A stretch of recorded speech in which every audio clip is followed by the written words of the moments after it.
Hello नमस्कार मित्रांनो, धर्मदाय आयुक्तीची परीक्षा झाली आता जस्ट.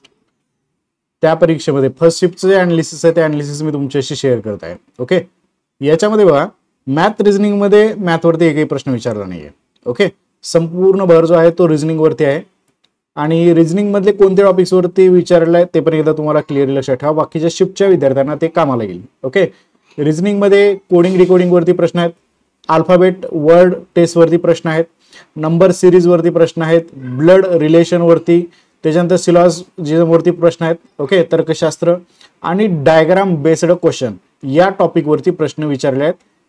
जे स्टुडंट आपल्याला सांगितले त्या स्टुडंट नुसार मॅथ वरती एकही प्रश्न या सकाळच्या शिफ्टला विचारायला दिसून येत नाहीये. ओके, जीके जीएस थोडक्यात मी अनालिसिस करतो या ठिकाणी. जीके जीएस मध्ये हिस्ट्रीवरती 3 प्रश्न आहेत, पॉलिटीवरती 2 ते 3 प्रश्न आहेत, चालू घडामोडीवरती सुद्धा प्रश्न आहेत. आता हे प्रश्न मी डिटेलमध्ये कव्हर करणार होतो, परंतु सिस्टम रिस्टार्ट होत झालेली आहे, म्हणजे व्यवस्थितरित्या कॅमेरा काम करत नसल्यामुळे मला हे असं डायरेक्टली तुम्हाला शो करता येणार नाहीये.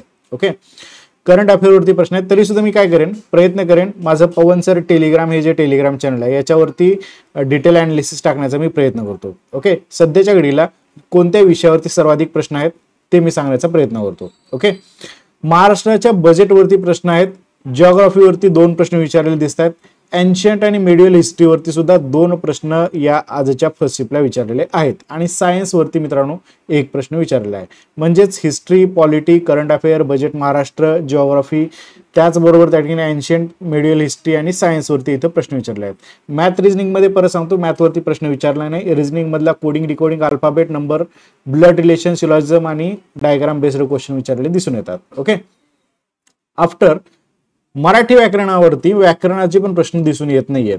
मग कशाचे प्रश्न आहेत, तर सर्वनामवरती 1 प्रश्न व्याकरणातला पाहायला मिळाला, विशेष नाम, शुद्ध लेखनवरती प्रश्न आहेत, उतारा विचारलेला नाही, उतार्यावरती 3 प्रश्न यांनी विचारले आहेत. ओके, उतार्यावरती पण प्रश्न आपल्याला इथं पाहायला मिळत आहेत. विरुद्धार्थी समानार्थी शब्दावरती पण प्रश्न आहेत, 2 म्हणी विचारल्या होत्या आणि वाक्यप्रचार देखील 2 विचारले आहेत. ओके, तर हे आहेत मराठीवरचे प्रश्न. प्रॉपर मराठी व्याकरणावरचे कोअर बेस्ड म्हणजे प्रयोग असतील, समास असतील, ओके, काळ असेल यावरती प्रश्न विचारलेले दिसून येत नाहीत. जास्तीत जास्त भर सर्वनाम, विशेषण, शुद्ध लेखन, उतारा, विरुद्धार्थी समानार्थी शब्द, म्हणी, वाक्यप्रचार याच्यावरती असलेले दिसून येतात. सेम इंग्लिशच्या बाबतीमध्ये जर पाहायचं झालं तर इडियम्स वरती प्रश्न आहेत, वोकॅब वरती प्रश्न आहेत, सिनोनिम, अँटोनिम वरती प्रश्न विचारलेले दिसून येतात, पॅराजंबल वरती पण प्रश्न आहेत.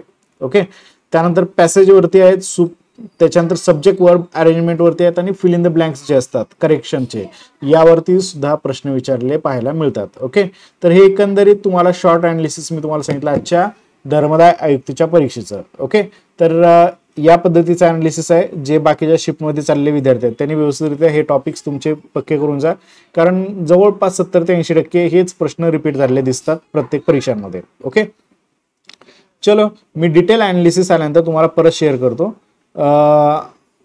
ज्या विद्यार्थ्यांनी सेकंड थर्ड शिफ्ट दिले आहे त्यांनी नक्कीच आपल्या टेलिग्रामला शेअर केलेल्या लिंकवरतून कॉन्टॅक्ट करा, म्हणजे बाकीच्या विद्यार्थ्यांना त्या शिफ्टचं अनालिसिस पोहोचवता येऊ शकेल. ओके, चलो बाकीचं पवन सर टेलिग्रामला मी अनालिसिस शेअर करतो. Thank you, bye bye.